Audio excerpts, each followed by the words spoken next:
split into two sections. I've got the politics of facade and the aesthetics of facade. I'm mainly interested really in all of my ideas stemmed from United Enemies by Thomas Shute. The idea of political alliance forced by circumstantial greed. And with the opening quote, this is why the iconic moments, the images that promise to become monuments of the global revolution of 2011 are not those of Facebook space.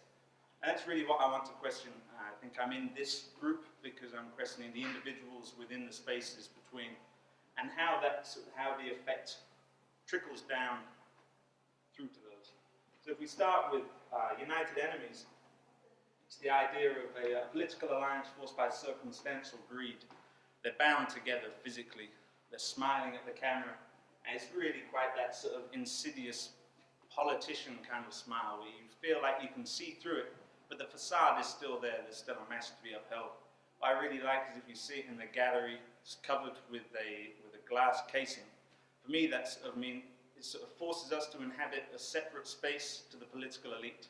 It's of how we interact with politicians day to day is through photographs or video.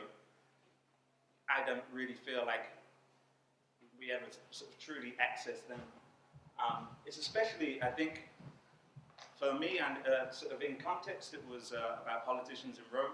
But actually, I found it really interesting, this idea, having grown up, as all of us had, in a generation where we had things like the Lib Dem and the Conservative coalition, or like talking about alliance forced by greed, you know, two smirking millionaire bankers in front of a gold lift, holding hands and smiling at the camera.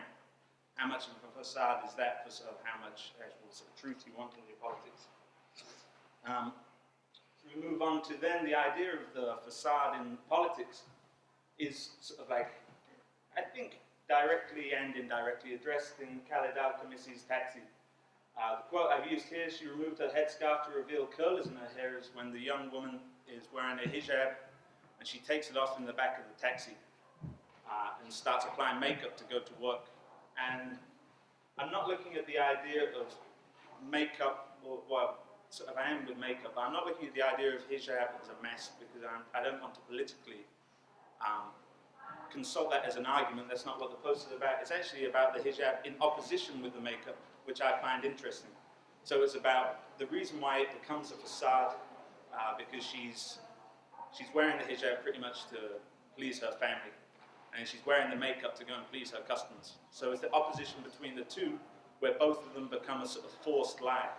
The reason why she's having to lie is because the Hosni Mubarak regime is pretty much killing the economy, even though I think I read actually it was sort of like there was a 40% upturn, but there's still 80% living in poverty on something like $2 a day.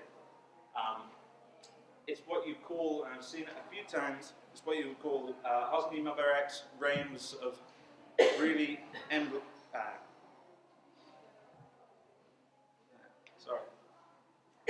lost the word. What you can see through Hosni Mubarak's reign really was a democratic facade, and that's the idea that he was actually telling people you can vote. He stood for election 4 times and won every time, but the way he was swinging it, sort of like propaganda over the Muslim Brotherhood, consistently strong alliance with the West, which is also critiqued, as we know, in Taxi, because it's the idea that that culture is then sort of intercepting into theirs. So the poster actually moves in 2 ways. So I sort of go United Enemies to Taxi, but also to the aesthetics of facade, and I look at punk. I'm particularly interested in the use of the swastika in the punk photographs, because I thought, the same as how I said for United Enemies, really these people bound together, the politicians, it's about power over principle. It's about being in charge rather than going for your actual political beliefs. And the same really, I think, although punk has no manifesto, it is merely a subculture. It is anti-whatever is the mainstream. But the use of the swastika really is harnessing the power of shock without actually aligning itself with the principles. So even though it's really, the mirror is right there for punk versus the mainstream, they're using similar techniques in the way that they present themselves. And then actually, what I found interesting, because I thought that that sort of comes across as a facade, because it's about sort of the amount of makeup, what they wear, it's all about sort of the feeling of anger, feeling of being anti whatever is mainstream. But actually the swastika then sort of got taken over and overhauled again by sort of Nazi punks who would turn up to these shows and would actually be white power skinheads. So in that way, I mean, the truth sort of gets convoluted, and where the facade lies is then complicated even further. And the idea of that sort of how you present yourself, especially with the punk aesthetic, leads me on to Chimamanda Ngozi Adichie, who was in the Boots advert. Makeup is about the face I choose to show the world and what I choose to say. And she's also said she now puts on makeup depending on her mood before she leaves the house. If she doesn't feel like wearing it, she doesn't feel like sort of dressing up, then she won't. So it's all about the subjective experience. I think that's sort of, compared to punk, which doesn't really feel subjective, it feels as though this sort of constant emotion is anger, and that is where you're running with. That is the emotion that you feel, and you will dress like that every single day until it becomes mainstream. Actually, if you type in the punk aesthetic now into Google or any search engine, it just comes up with different cosmetic styles of punk. It's officially mainstream, which is why I think in the sort of post-punk era, you get people dressed like geography teachers, like before. With Chimamanda as well, I sort of wanted to complicate, along with Taxi, the idea of makeup as a facade before you're leaving, but I think it's the way that she says that it's subjective, sort of like, has it as less of a problem. But it's still the idea that you're making yourself up to face the world. You're still creating an image of yourself, how you want other people to see you. And for Chimamanda, that's either a good thing or a bad thing, but it can be complicated. And then so as we move around, I use the quilt really because I love the idea that in 1942, a woman in a Muslim culture was essentially writing like punk ideals within a narrative. I sort of noticed at first that Bejam Jan needs to keep up hetero appearances Bejam Jan marries Naab Saheb, presumably to keep up hetero appearances. So like she in herself becomes the facade, the quilt for his actual interests. And then the idea of the quilt is sewn together from many different colors and fabrics, and the beauty of the quilt then disguises what is sort of considered a grotesque sexual act underneath.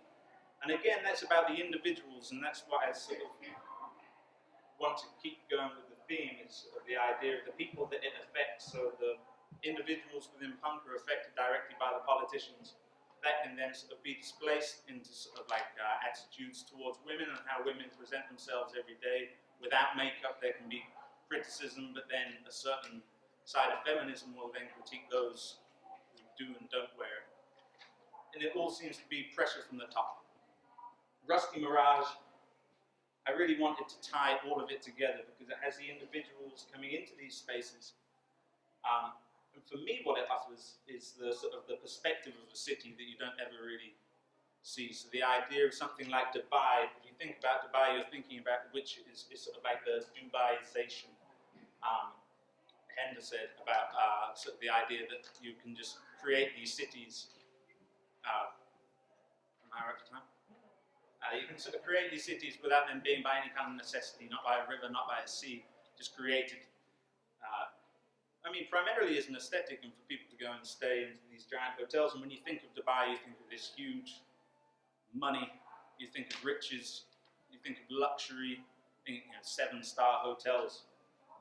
For me, when I looked at this, it's sort of by stripping away the actual facade, the definition of a facade from the Oxford English Dictionary, the face or front of a building towards a street or other open place, an architectural design concerned with elegance. And as soon as you strip that facade from a city and you see the gaps in between, you see the hollowness, you see the individuals. I know these are planning surveyors, but you see the people in between the city. And I think it offers a new look, especially considering the perspective we often have of a city is always of the side with money.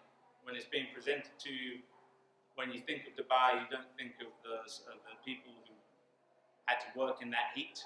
You don't think of any kind of slum activity.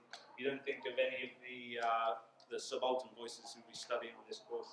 And really to conclude, I just wanted to look at how the facade really is a constant that starts with politicians, which starts with the elite, and then is seen throughout our society. But facade really is another way of, really we see it as a truth, because everybody seems to be aware of the facades that we're presented with. However, people still maintain the mask, and it goes in between.